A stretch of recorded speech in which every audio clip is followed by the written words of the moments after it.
Get your free copy of the complete tutorial at www.teachucomp.com/free. The next report that you will learn to create is the Account Journal report.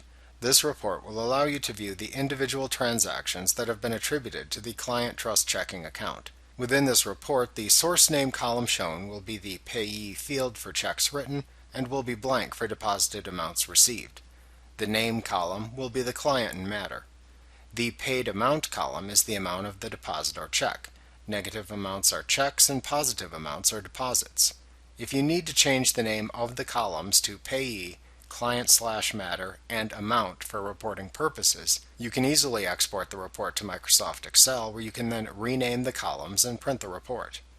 To create this report in QuickBooks, start by creating a standard check detail report. Then click the Customize Report button within the toolbar at the top of the report to open the Modify Report window. Here you can click the Display tab to add columns to the report. You will need to add the source name and memo columns by ensuring those fields are checked within the columns area. You can uncheck the Account and Original Amount fields. In the Report Date Range section at the top of the tab, use the Dates drop-down to select all.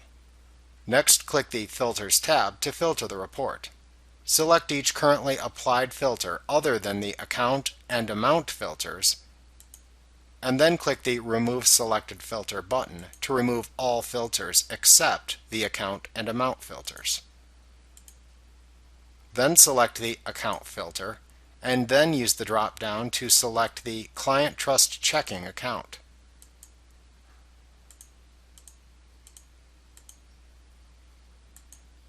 You can then click the Header/Footer tab and type Client Trust Checking Account -Account Journal into the report title field. When you are finished, you can then click the OK button to save your changes and preview the report.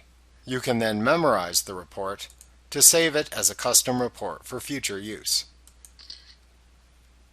Like what you see? Pick up your free copy of the complete tutorial at www.teachucomp.com/free.